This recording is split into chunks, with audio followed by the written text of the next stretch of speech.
Welcome to the Pecos Wilderness in New Mexico. We've got an 11-mile loop today with about 2,000 feet of climbing.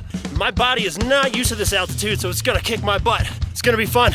Woo! Ah, screw it. Let's go.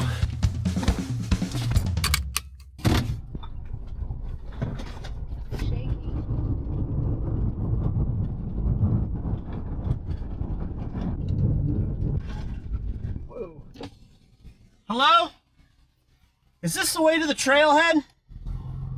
I don't know. It is? All right, thank you. Hello.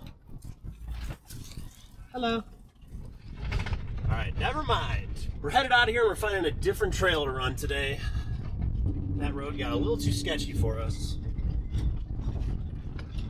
The van is nice, but it's big, and if you get into a tight spot with the van, very inconvenient. Very inconvenient. To say the least.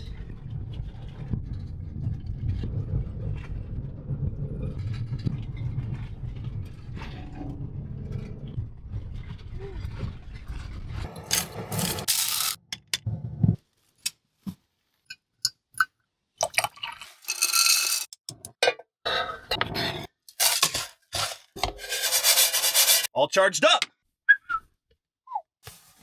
That's froyo, baby. A little granola. Here's what we got here. Starting here. And then we're looping back down. Nice climb. It's about an 11-mile loop. Let's do it.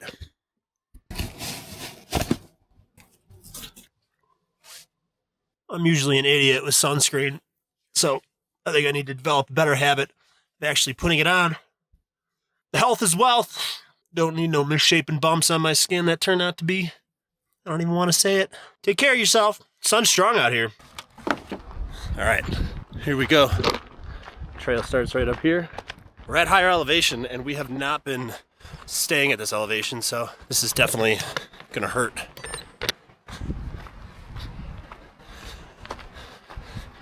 Off we go. This is called Windsor Ridge Trail, and it's named after the family. Their last name was Windsor, and they moved into this area like post-Civil War.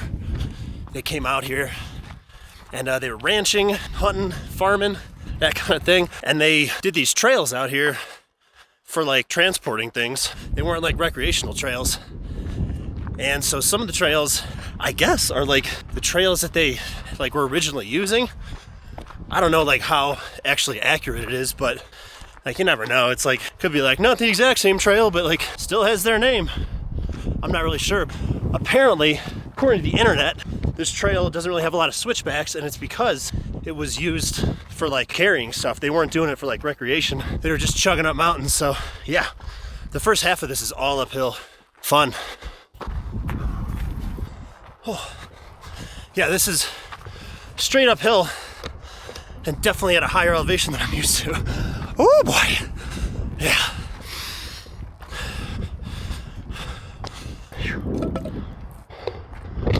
Windsor Ridge Trail.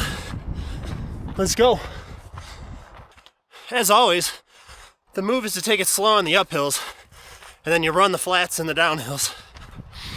Keep that heart rate down. But I don't know, when you come up to like higher elevation like this, it's gonna take it out of you either way.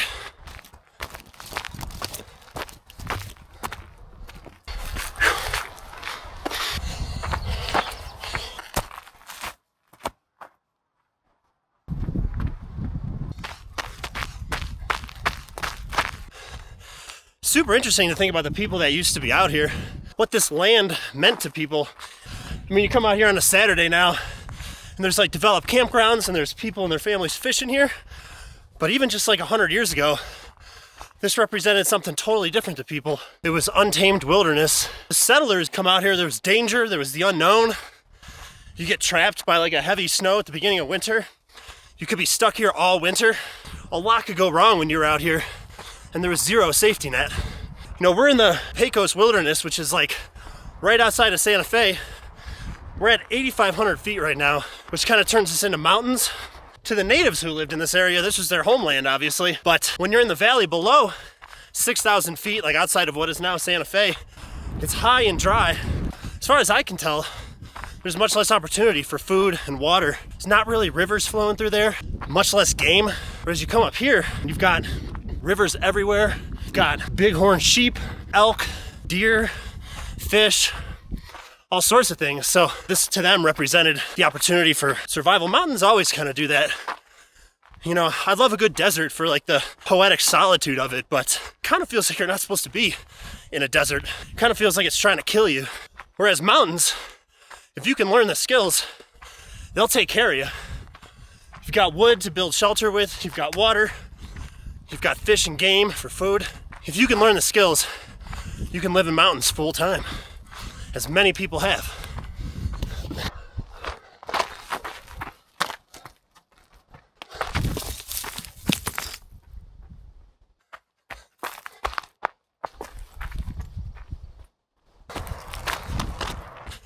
Whew. It's definitely hot out here. That sun right above me there. Woo! They say the move with the altitude like this is to live high and train low. Live at the higher altitude and then train at lower altitude. And I'm doing the opposite. We're living low, then we come up high to train. Not on purpose. It's just how it happened to be. This is definitely all uphill. It's nice. Who doesn't love a good climb?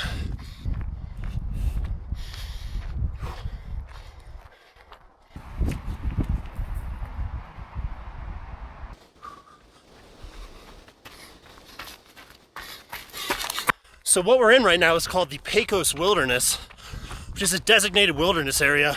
Wilderness areas are usually part of national forests, which are generally underdeveloped as it is, in a good way. But wilderness areas are completely undeveloped.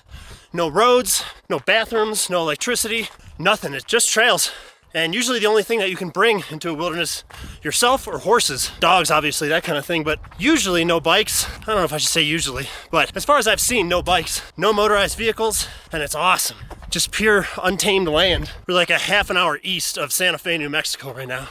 And this area is also part of what used to be called Domingo Cundio Land Grant. I believe that's how it's pronounced. Land grants were large swaths of land that were originally set up when this was like Spanish rule. Old Mexico. And then after the Mexican-American War, there was the Treaty of Guadalupe Hidalgo, which designated a lot of the West as no longer Mexican land. It became American land, U.S. land. So there was all these land grants that were originally, under Mexican law. And when it became the United States, the U.S. government didn't really know what to do with it because it was generally communal land. Woo, we're high up here. And so they didn't understand that, people were sharing this land, people were working it together. Between that and then the US government just wanting the land, there was a lot of shenanigans that took place. And over, the past 150, 160 years, this specific land grant was whittled down from about 45,000 acres to about 4,500 acres. And it's been a source of controversy for pretty much that entire time. Obviously, when the Treaty of Guadalupe Hidalgo was first signed, the US government said, oh yeah, no, we'll keep everything the same. You guys keep your land. And that's not how things happened at all. There was trickery afoot. Definitely a source of controversy. And this area that we're in right now used to be part of that land grant, but now it's considered the Pecos Wilderness. And it's part of the Santa Fe National Forest. And I'm still walking here because we're just going straight uphill. I think we got another 4 miles that's just whoop, straight uphill. Trying to keep a good pace, keep the heart rate down, keep the breath relaxed, and then at some point, and it's gonna be all downhill, back to where we were.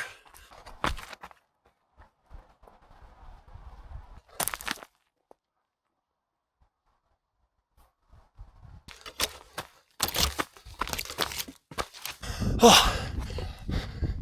Whew. Oh yeah. We're a few miles in now. We're climbing. Whew.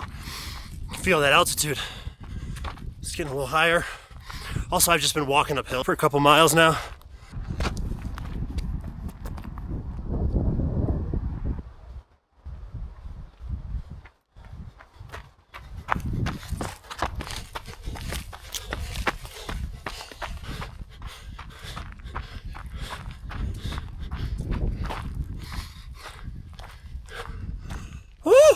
And we got views out here.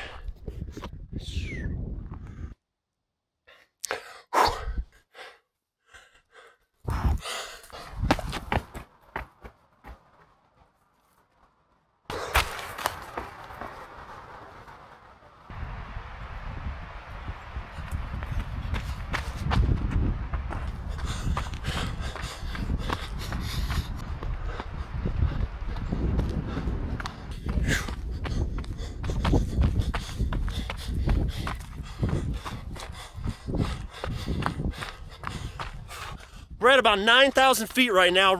Halfway through, we're stopping at a glacial lake, and then it's all the way downhill back to the van.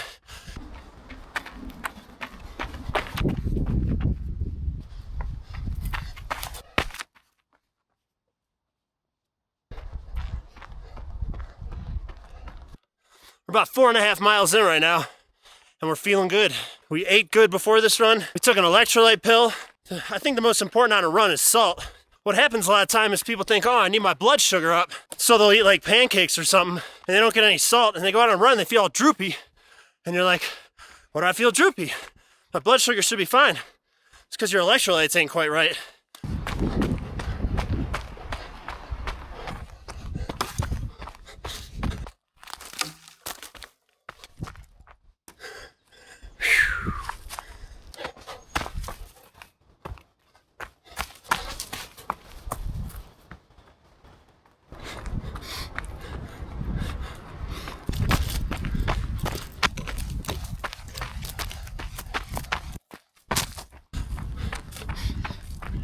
Oh boy, we got some mud here. Oh. Oh.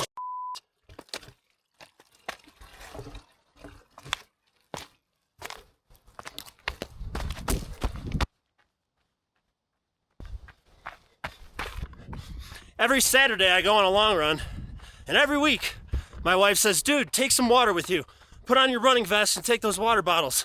And I say, no, I'm good. And then inevitably, about halfway through the run, I'm like, man, I could use something to drink. That sounds good. Oh man. I think it's good to train with like tough conditions, you know, get used to being thirsty, get used to being hot. I think that's healthy. All right, we got this little fork here. Let's figure out where we're going. Woo! Skyline Trail 251. It's gotta be this way. Yeah, that's it. Boy, check it out.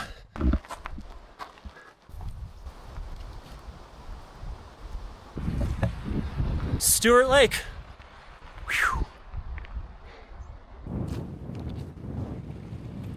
Oh.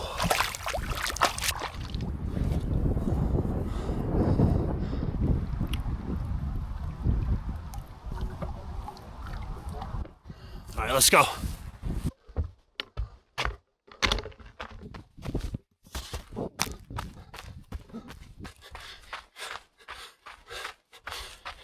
All right, we gotta keep a move on, but that was called Stewart Lake, and it's a glacial lake that was formed during the last ice age between 10 and 20,000 years ago, and it sits in this bowl. So all of the snowmelt from the mountains around here flows down into there, keeps it cold and clear year round. That's beautiful, man. So we're at about 7 miles right now and about 10,200 feet of elevation. Feeling good. I thought I'd be feeling a little worse, but I ate good, popped that salt pill, feeling like $1,000,000 right now. So we're more than halfway through the loop, and from here, it seems like it's just a little bit of flat and then all downhill. Our big juicy climb is over. We're just gonna bomb a hill and head back to the van. Woo, yeah. It's beautiful up here, man. There's some people hanging out by that lake, but other than that, hardly seen anybody. Quiet and peaceful.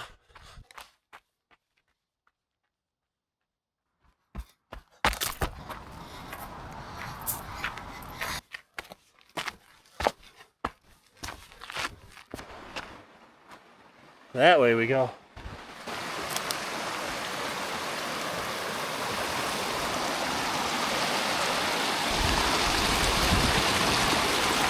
Woo! Nice, man. Let's feel this water though. Oh, dude. Oh, dude. Oh, it's so cold. It's so nice. Oh, I'd love to drink it. Oh. If you splash it on your face, it's kind of like you're drinking it. You probably could actually drink this. Ah, screw it. Oh, oh, that's good. Oh, that's good. All right, let's go. Hope I don't get diarrhea from that.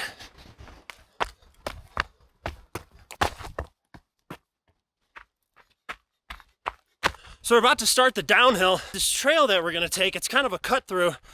The internet says that it's unmaintained. I'm hoping it's wrong, because I don't really feel like bushwhacking for the next 4 or 5 miles. Oh, yes. I think the cut through's there. Oh, it is. Oh, that looks totally maintained. Well, trail not maintained past this point. Looks maintained enough for me, so nice, dude. That's beautiful. Downhill we go. Woo! I don't mind a bit of bushwhacking, but sometimes there's just like no trail there. You're like, this isn't even running. Oh, this is probably what they mean by not maintained.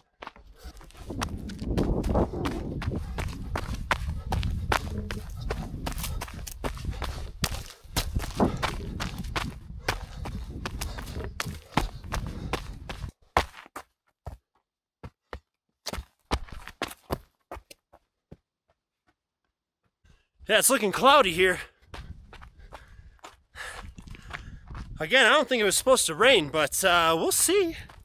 It's hot. It's hot right now. It's very dry though. So like I don't really have much sweat on me, but I can feel the salt. The sweat just dries right off you. Dries right off your skin. I haven't seen too much wildlife, but this is bighorn sheep territory as well as black bear territory. But usually animals like that, they see you before you can see them, and they're gone. Honestly, you're lucky if you see one of them.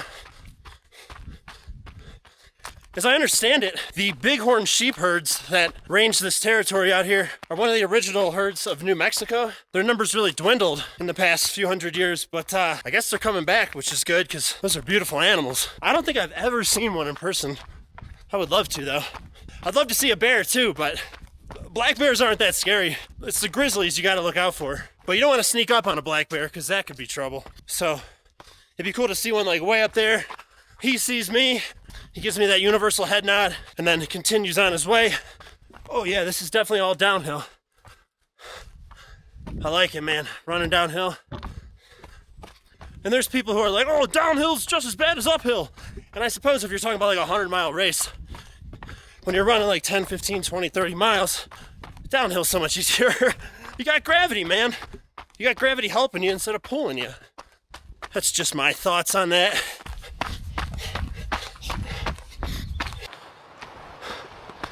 Woo! That river's flowing down there.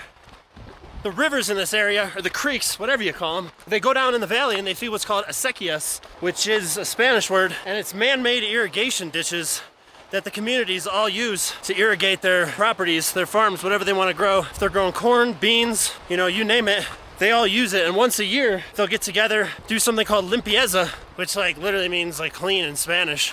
The men, the women, sometimes even the children, and they'll clean out these ditches because it's a community thing. Kind of like a democratic vibe, democracy with a bit of teeth. Like do your part, then you get the benefit from the communal water. As far as I understand it, acequias actually come from Spain a long time ago, like pre-1700s. The concept was brought here.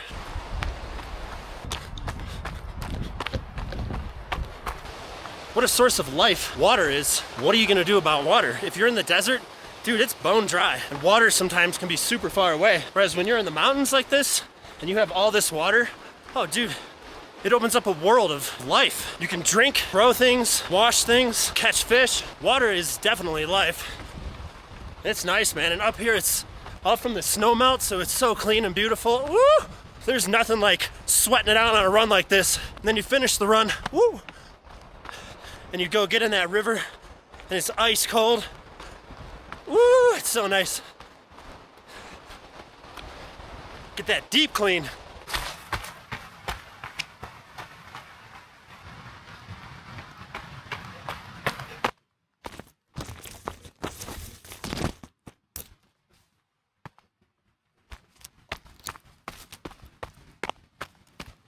Yeah, look at that water. That's nice. The temptation to dive in this water right now is strong, but we're almost done.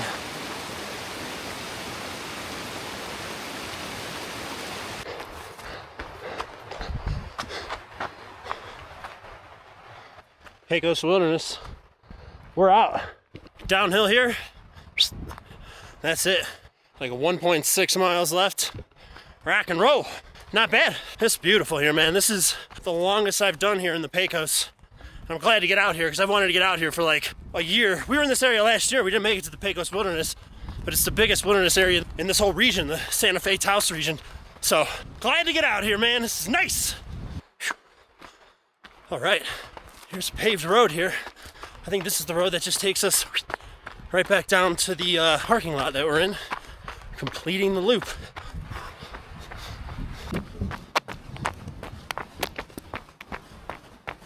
It's nice out here, dude.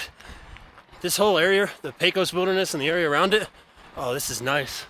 It's the Southern Rockies, which people usually associate the Rockies with Colorado, but the northern part of New Mexico, around Taos and Santa Fe, is also the Rockies. It's the southern bit of it. Warms up a little bit earlier in the year, and it's nice. It's big.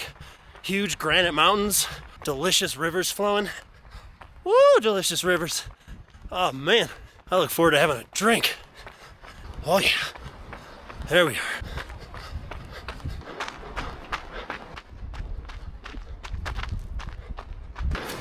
Hello, babe. We had a good time is what we had. 11.89 miles, nice! Nice. There's a lot of climbing. Wow, 3,333 feet of climbing. Delish, man. Water and lime juice, baby. Oh, fresh squeezed. Oh, we're hydrating. After a long run, a hot shower is nice, but a cold bath in a river is even nicer. Let's go. Woo!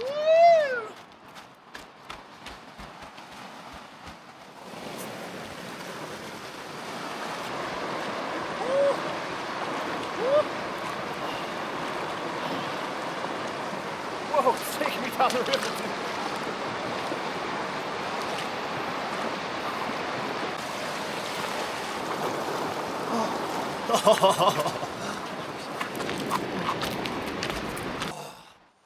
Wim Hof me up, baby.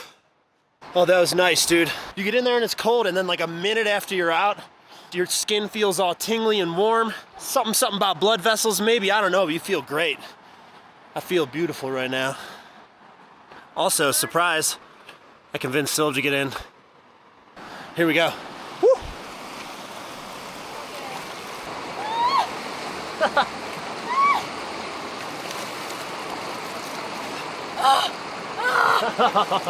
All this water's coming off the mountains. It's all the snowmelt from the mountains. So it's definitely ice cold. Also, I drank that water out of that river earlier. No problems yet. Feeling good. Well, hey, thanks for watching. If you like this kind of thing, like and subscribe. Sylv has rice and beans cooking, and they are just about done, so I gotta go. See you next time.